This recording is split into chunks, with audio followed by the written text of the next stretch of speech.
Hi hello everyone, welcome to my channel twin flame inner union 48। मैं help करती हूँ twin flames को reunite होने में एंड इनर वर्क करने में। आज मेरी टॉपिक है fear of union can delay your 3D union. बहुत सारे टाइप्स के फियर होते हैं।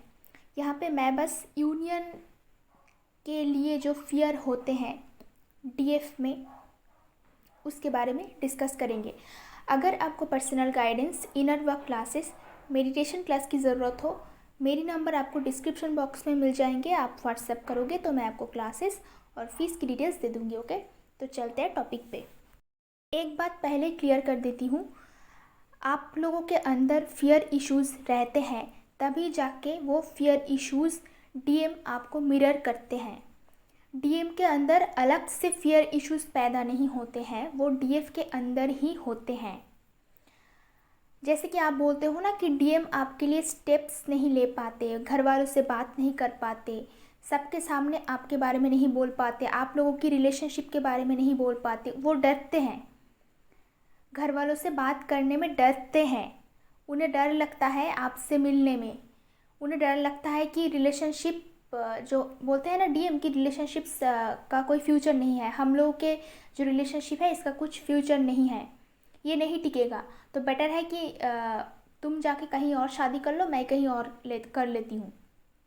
या फिर अगर मैरिड है उसके बाद भी छुप छुप के आपसे मिलने आते, तो ये जो हर वक्त डीएफ डीएम को एक्यूज़ करते हैं कि जो हमारा रिलेशनशिप है वो डीएम कहीं पे जाके बोल नहीं पाते हैं, हमेशा डर डर में जीते हैं कि इसका कोई फ्यूचर नहीं है, तो पहले इसको तोड़ देते हैं कि दोनों ही हार्ट हो जाएंगे।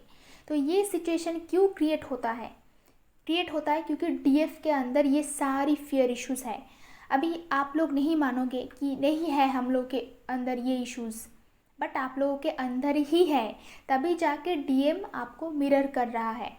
आज कुछ रिलेशनशिप इश्यूज़ जो है ट्विन फ्लेम जर्नी में, उसके बारे में बात करेंगे। नंबर 1 पॉइंट है एज डिफरेंस, जो कि ट्विन फ्लेम जर्नी में मैक्सिमम जगह पे यही दिखता है कि 20 एज का एज डिफरेंस, 40, 50, 100 ईयर्स तक एज डिफरेंस होता है। ओके, ऐसा भी हो सकता है, नथिंग इज़ इम्पॉसिबल। बहुत सारा एज डिफरेंस हो सकता है, 5 साल, 10 साल, 20 साल, ये तो बहुत कॉमन होता है, ये नॉर्मल है।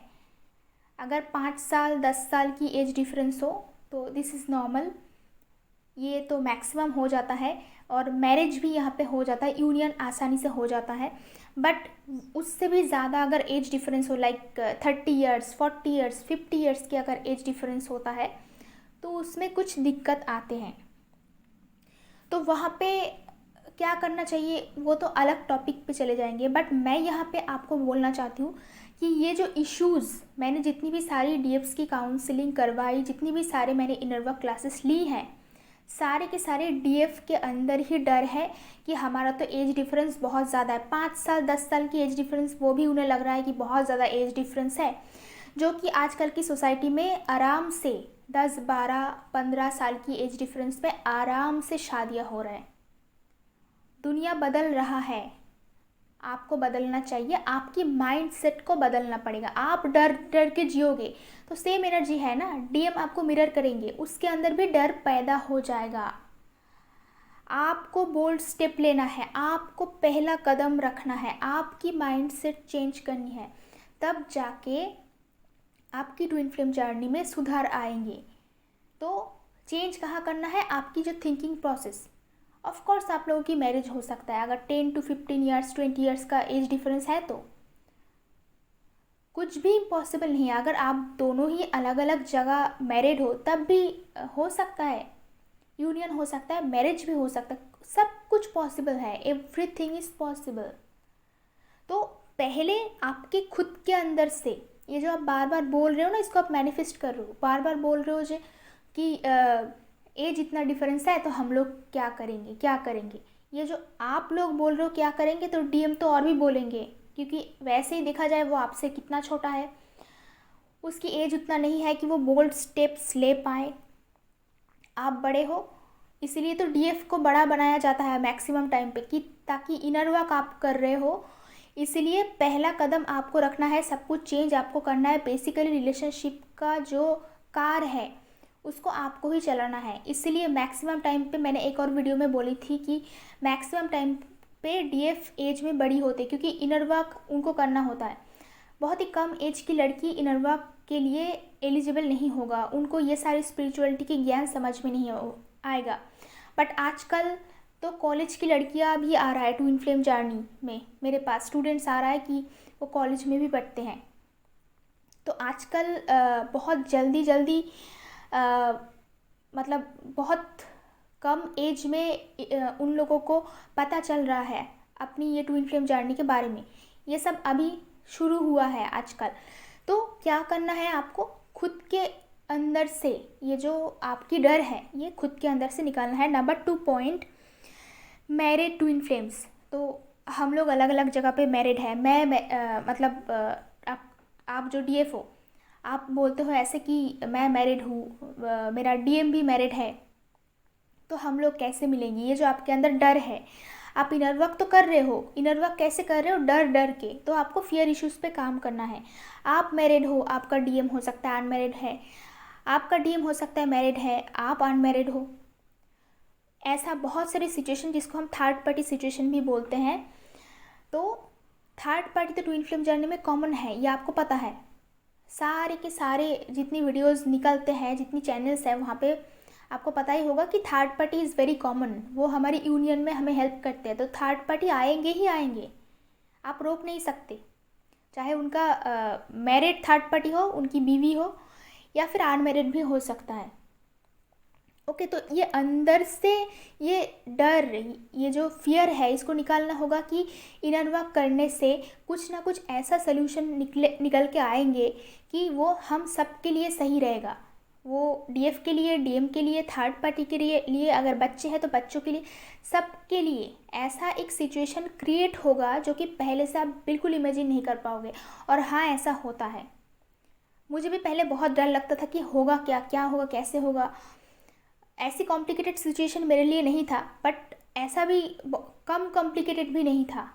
सबके लाइफ में डिफरेंट डिफरेंट कॉम्प्लिकेशंस आते हैं, उसको ही तो ओवरकम करना होता है। नहीं तो आप इनर वर्क क्यों करोगे। अगर कोई प्रॉब्लम ही नहीं है आपके लाइफ में तो सॉल्यूशन कैसे होगा आपका। फिर जन्म लेने का मतलब क्या रहेगा। आप तो 5D में ही बैठे रह सकते थे, 3D में आने का मतलब क्या है। 3D में आओगे, प्रॉब्लम होंगे, आप सोल्यूशन करोगे, लोग देखेंगे, आपसे सीखेंगे, आप लेसन लर्निंग करोगे। This is the process. तो डर अंदर से निकालना पड़ेगा कि जो कुछ भी हुआ है, अगर डिवाइन ने ऐसी जर्नी दिया है, आफ्टर मैरिज पता चल रहा है ट्विन फ्लेम जर्नी के बारे में, इट्स ओके। गिल्ट में नहीं आना है, शेम भी फील नहीं करना है कि आपको बाद में प्यार मिला है आफ्टर मैरिज, जो कि 3D वर्ल्ड के लोगों को एक सीख होगी, उनके लिए एक लेसन्स होगा कि इन लोगों को लगता है मैरिज हो गया मतलब सब कुछ ख़त्म हो गया, मैरिज हो गया मतलब अभी किसी और की दिख देख नहीं सकते, इसीलिए जल्दी जल्दी मैरिज भी करते हैं। बट हर एक पर्सन के लाइफ में सेम टाइम पे लव नहीं आता है, तो वेट कर जाना चाहिए। मैरिज की भी जल्दी होती है तो डेफिनेटली आफ्टर मैरिज ही थर्ड पार्टी आएंगे ना, आफ्टर मैरिज ही आपके लाइफ में लव आएंगे ना। जिस टाइम पे आपके लाइफ में लव आना है उस टाइम पे आएंगे। आप अगर पहले शादी कर लोगे तो कैसे चलेगा। आप अगर आपको लव नहीं मिला, इसका मतलब ये ऐसी बातें चालू है ये जो 3D वर्ल्ड है, यहाँ पे लव नहीं मिला, रिलेशन नहीं टिकी, तो आप क्या करेंगे, आप शादी कर लो। ये लोग, इन लोगों को पता ही नहीं है कि ये बोल का क्या रहा है, कितनी गंदी बातें बोल रहा है, क्योंकि ये सोसाइटी में चालू है, सभी बोल रहे हैं, सब बोल रहे हैं देख देख के। कुछ नहीं हुआ, रिलेशन नहीं टिके, तो चलो शादी कर लेते हैं। अरे भाई, शादी करोगे किस चीज़ों की बेस पर। एक घर बना रहे हो तो उसका अगर बेस अगर ठीक से आप नहीं बनाओगे नीचे, तो घर तो टूट जाएगा ना। तो रिलेशनशिप और मैरिज का बेस होना चाहिए लव। अगर वहाँ पे लव, फ्रेंडशिप, ये सब कंपेनियनशिप ऐसा अगर नहीं है, पार्टनरशिप अगर नहीं है, दोनों एक दूसरे को पसंद नहीं करते, तो 2 दिन में वो टूट ही जाएगा, क्योंकि लास्ट विल नेवर लास्ट। मैं बार बार बोलती हूँ कि लास्ट के ऊपर 2 दिन की फिजिकल रिलेशन के ऊपर बेस करके अगर आपने शादी पे गए, क्योंकि सब शादी कर रहे हैं, तो आपके लाइफ में लव बाद में ही एंट्री लेगा। आपके लाइफ में थर्ड पार्टी आएंगे ही आएंगे, और आपके हस्बैंड की लाइफ में भी थर्ड पार्टी आएंगे ही आएंगे। जिन लोगों का ऑलरेडी शादी हो चुका है उनके मैं बात नहीं कर रही हूँ, बट उन लोगों ने ही पहले ये गलती किया है, तभी जाके उनको ये लेसन्स मिल रहा है। सब बोल रहे शादी करने के लिए, आपको उनको पूछना चाहिए कि क्यों हम शादी करेंगे, किस चीज़ों के ऊपर बेस करके। जिस पर्सन से हम शादी करने जा रहे हैं उससे हम प्यार नहीं करते, वो हमें प्यार नहीं करते, तो शादी चलेगा किसके ऊपर? मतलब उसका बेस क्या होगा, क्यों चलेगा वो शादी? साथ में रहते रहते आप दोनों के 2-3 बच्चे हो जाएंगे बस, और कुछ नहीं। आपको बोल्ड डिसीजन लेना पड़ेगा। आजकल के ज़माने के लोग बहुत ही बोल्ड है, वो फैमिली मेम्बर्स के ऊपर ऐसे ही बातें करते हैं कि क्यों बोल रहे हो आप ऐसी बातें। आपको बोल्ड होना पड़ेगा। अगर आप ऐसी बातों पे डिस्कस नहीं कर सकते हो फैमिली के साथ, शर्म आता है, तो आपको फल भुगतना पड़ेगा। सबसे बड़ी बात है कि जिस पर्सन से आप प्यार नहीं करते हो, आप कैसे उस पर्सन के साथ सोने के लिए रेडी हो जाते हो? मुझे तो यही समझ में नहीं आता है। जिस पर्सन से आप प्यार नहीं करते हो, फैमिली वाले बोल रहे हैं, सब बोल रहे हैं, इसीलिए जाके आप उसके साथ सो रहे हो, क्या मतलब हुआ इसका? मुझे तो अभी तक समझ नहीं आया। तो अगर आपको एक अलग अनजान लोगों के साथ अगर आपको सोना नहीं है, एक घर में नहीं रहना है, तो आप प्रोटेस्ट करोगे ना। अगर आप प्रोटेस्ट नहीं करोगे तो मतलब आप किसी भी चीज़ों के लिए रेडी हो। कोई भी किसी को पकड़ के लेके आएंगे, अनजान लोग, आप जानते नहीं पहचानते नहीं, उसके साथ आप सो जाओगे, आपके बच्चे हो जाएंगे। वाह, मैं और क्या बोल सकती हूँ। बट आप प्रोटेस्ट नहीं कर पाओगे, उसमें आपको शर्म आता है। बातें मैं जैसे आपसे बोल रही हूँ वैसे ही आपकी घर वालों से सबसे बातें करनी है। अगर आप ऐसे कर सकते हो वो चुप हो जाएंगे, क्योंकि सालों से, सदियों से ये सिस्टम चलता आ रहा है, जो अभी ब्रेक करने का टाइम आया है। जिनका शादी ऑलरेडी हो चुका है मैं उनको दोष नहीं देती हूँ, क्योंकि वो पुराना ज़माना था, ज़बरदस्ती शादियाँ होते थे। वो बहुत छोटे एज में शादी होते थे, उनको कुछ समझ में नहीं आता था कि क्या होने वाला है। उनको लगता था कि शादी के बाद बहुत प्यार मिलेगा, बहुत कुछ होगा। बट आजकल की ज़माने की लड़कियाँ जिनकी एज अभी 25 से 30 है, या फिर 20 से कम एज है, उनको ये सारी बातें समझ में बहुत आता है। मूवी देख देख के, सब कुछ देख के, सोसाइटी को देख के इतनी सारी सोशल इन्फ्लुएंसर बन चुके हैं कि आपको गाइड करने के लिए बहुत सारे लोग हैं। इतनी भी नादान आजकल की जनरेशन तो बिल्कुल नहीं है। तो आप ऐसी बातें क्यों कर रहे हो? जैसे कि आप रोड से चल रहे हो, कोई पर्सन आपको धक्का देता है रोड पे, आपको टच करता है, आपको कैसा लगता है, कैसा फीलिंग होता है? आप चाहते हो कि आप रोड से चल रहे हो कि 10 लोग आके आपको धक्का मारे या फिर मॉलेस्टेशन हो आपका? कैसा फीलिंग होता है? तो कैसे आप लोग एक अनजान लोगों से शादी करने के लिए रेडी हो जाते हो, जिसको आप जानते नहीं, जिनके साथ आपका मेंटलिटी मैच नहीं होता? तो प्रोटेस्ट आपको खुद को ही करना है, कोई आपके लिए प्रोटेस्ट नहीं करेगा। हम लोग आपको बस करेज दे सकते हैं, आपके माइंडसेट को चेंज कर सकते हैं। जो रिश्ता पहले से नहीं है आप दोनों के बीच में, शादी के बाद वो रिश्ता कभी नहीं बनेंगे। दिस इज़ इम्पॉसिबल, बन ही नहीं सकता। और एक बात है, सबके लिए तो सब नहीं है ना दुनिया में। आपका ट्रू पार्टनर है तो आपको सोच समझ के डिसीजन लेना है। और अगर आप खुद ही सोच समझ के डिसीजंस नहीं ले सकते हो, तो आप एक्सपेक्ट कैसे करते हो कि डीएम भी वही स्टेप्स लेंगे? वो डर के मारे भाग जाएंगे, 2 दिन बाद जब न्यू मून फुल मून आएंगे वो आपसे मिलने आएंगे, फिर भाग जाएंगे, फिर न्यू मून फुल मून आएंगे, फिर आएंगे, फिर भाग जाएंगे, और ऐसा लाइफ टाइम चलता रहेगा। नंबर 3 पॉइंट, इंटरकास्ट इश्यूज़ आते हैं। अगर डीएम एज में बड़े भी होते हैं, ऐसा भी मैंने देखा है, अगर डीएम एज में बड़े होते हैं तब भी प्रॉब्लम का सल्यूशन नहीं आता है, तब इंटरकास्ट इश्यूज़ आ जाते हैं, तब हिंदू मुस्लिम प्रॉब्लम आ जाते हैं। तो पहले करना क्या होगा? इसीलिए तो एडुकेशन की बहुत ज़रूरत है, इसीलिए तो इनर वर्क करने की ज़रूरत है, आपकी थर्ड आई ओपन होने की बहुत ज़रूरत है, क्राउन चक्र की बैलेंसिंग होना बहुत ज़रूरी है, ताकि आप अपनी दिमाग को ठीक से काम पे लगा सकते हो, कि आप खुद अपने अंदर से इस चीज़ों को निकालो कि हाँ, हिंदू मुस्लिम मैरिज हो सकता है, इंटरकास्ट मैरिज हो सकता है। ऐसे डिवाइन ने कोई डिवीज़न नहीं बनाया है, ये सोसाइटी वालों ने बनाया है। तो ये भी सब कुछ हमारा प्रॉब्लम हमारी थिंकिंग प्रोसेस में ही है। आप अगर अपनी थिंकिंग प्रोसेस चेंज करते हो तो डीएम का भी थिंकिंग प्रोसेस चेंज हो जाएगा। फैमिली मेम्बर्स में भी टू इन्फ्लुएंस आ सकते हैं, लाइक कजिन्स में आ सकते हैं। हाँ, आप जिस घर में रहते हो, एक ही घर में, एक ही फैमिली में टू इन्फ्लुएंस पैदा नहीं होते हैं, बट अगर आपका कज़िन में कोई ब्रदर है, सिस्टर है, उनके साथ आपका मतलब वो आपका ट्विन फ्लेम निकल सकते हैं वहाँ से, ये भी देखा जा रहा है।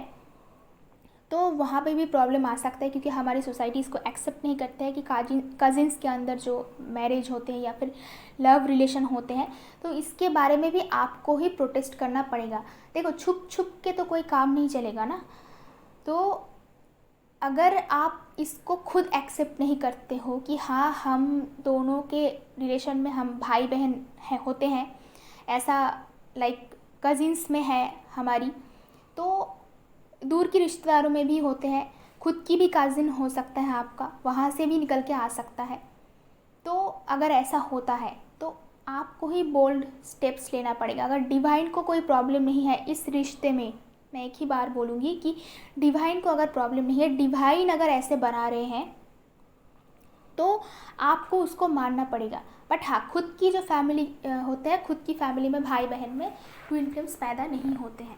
बट आपकी ऐसे दूर के रिश्ते में, दूर के रिश्ते की भाई बहन ऐसी वाला रिलेशन में होता है, जो कि एंशियंट इंडिया में भी आप बहुत सारी बुक्स में, नॉवेल्स में आप पढ़ सकते हो कि ऐसी रिलेशनशिप्स होते थे।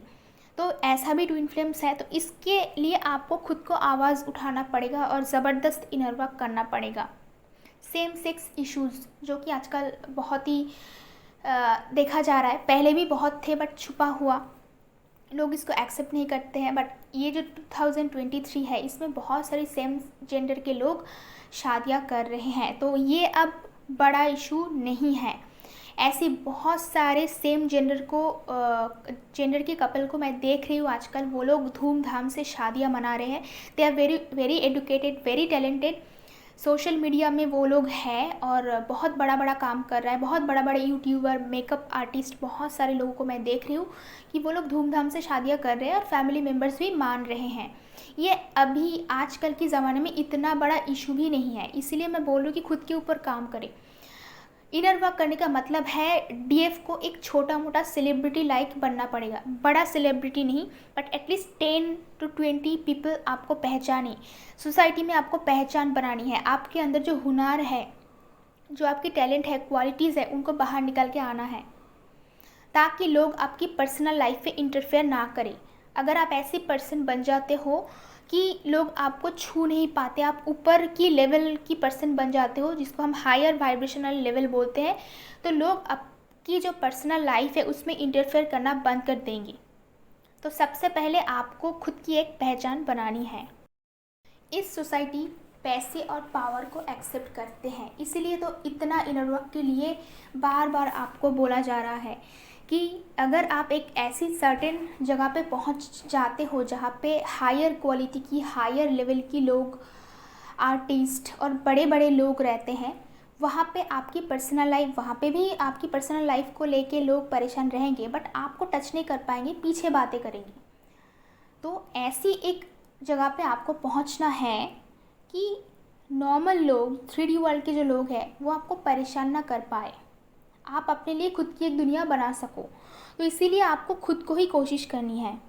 Number 6 point, family drama. तो लव स्टोरी में फैमिली ड्रामा तो होगा। ऐसी कोई लव स्टोरी आपने देखा है कि लैला मजनू, फिर सिंड्रेला की स्टोरी, फिर आपकी जो रोमियो जूलियट की स्टोरी, या फिर बॉलीवुड का जितनी भी सारी स्टोरीज़ हैं, वहाँ पे आपने देखा होगा कि फैमिली वाले कितने ड्रामा क्रिएट करते हैं। वो लोग आते ही है ड्रामा करने के लिए, वो अपना अपना रोल प्ले कर रहे हैं। तो अगर वो ड्रामा क्रिएट नहीं करेंगे तो ये लव स्टोरी जो है वो बोरिंग हो जाएगा। यही तो चैलेंज होता है। ये सब पहले से लिखा हुआ होते हैं, पहले से प्री प्लान्ड होते हैं। आपको ये सारी चीज़ों पे ध्यान नहीं देना है, आपको खुद के ऊपर ध्यान देना है। फैमिली वाले, डीएम की फैमिली वाले, आपकी फैमिली वाले धीरे धीरे करके चेंज हो जाएंगे जब आप खुद अपने आप को चेंज करोगे। Number 7 point, DM is in multiple relationship. Multiple relationship में डीएम इसीलिए जाते हैं, एक तो उनका पास्ट लाइफ लवर होते हैं, कार्मिक होते हैं, कर्मा क्लियर करना होता है। और डीएफ जब तक इनर वर्क ठीक से नहीं करते तब तक डीएम एक के बाद एक के बाद एक लव ढूंढते रहते हैं और डिफरेंट डिफरेंट रिलेशनशिप में जाते हैं। डीएम जो डिफरेंट रिलेशनशिप में जाते हैं, इसमें सिर्फ डीएफ का ही हाथ होता है, इसमें डीएफ की ही गलतियाँ होते हैं। मैं खुद की बात कर सकती हूँ, मैंने भी ऐसी गलती करी थी। तो डीएम को अगर लव नहीं मिलता है, आप अगर ठीक से इनर वर्क नहीं करते हो, तो डीएम के पास ऑप्शंस नहीं रहते हैं, आपको छोड़ना पड़ेगा, इनर वर्क के लिए आपको स्पेस देना पड़ेगा। इसलिए तब तक के लिए डिवाइन उसको अलग रिलेशनशिप में भेज देते हैं, वहाँ पे कुछ भी नहीं रहता है, फिर भी वो समहाउ उस रिलेशनशिप में एक अटैचमेंट फील करते हैं, अच्छा नहीं लगता फिर भी रहते हैं। तो ये गया आपका जो रिलेशनशिप वाला जो फियर होते हैं वो सब।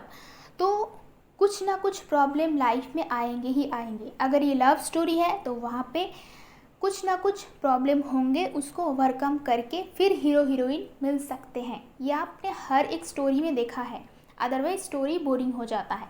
अगर ज़बरदस्त लव स्टोरी है तो उसमें विलेन भी ज़बरदस्त होते हैं। अगर लव स्टोरी नहीं है तो सब मान लेंगे, क्योंकि अगर लव है तो ही लोग जेलस होते हैं, अगर लव नहीं है तो सबको बड़ा मज़ा आता है। तो जब भी आप प्यार करने जाओगे तो आपको ये सोचना पड़ेगा कि विलेन्स भी ज़बरदस्त आएंगे, और ये आपका प्यार का एग्ज़ाम है कि आप लोगों की बॉन्डिंग कितनी स्ट्रॉन्ग है, आपका प्यार कितना स्ट्रॉन्ग है। तो आपको कुर्बानी भी वैसे देनी पड़ेगी, आपको फ़ाइट भी वैसे ही करना पड़ेगा एज ए वॉरियर, फिर जाके आपको डीएम मिलेगा, फिर जाके आपको लव मिलेगा। और ये स्टेप डीएम को ही लेना है, पहले स्ट्रॉन्ग बनना है, फिर जाके डीएम आपको फॉलो करते हैं। अगर आप खुद ही ऐसे सोचते हो मन में, अगर आपका फियर है कैसे होगा कैसे होगा, अगर आप डाउट में रहते हो तो सब डाउट में चले जाएंगे, यूनिवर्स भी कंफ्यूज हो जाएंगे, डिवाइन भी कंफ्यूज हो जाएंगे, और आपका डीएम तो 3D वर्ल्ड से है, वो तो और भी कंफ्यूज हो जाएंगे। तो फियर आपको ही हटाना है। आई होप कि ये वीडियो आपके लिए हेल्पफुल रहेंगे। अगर मेरी वीडियोज़ आपको अच्छा लगता है तो कमेंट बॉक्स में ज़रूर बताना। आज के लिए इतना ही, मिलता है नेक्स्ट वीडियो पे।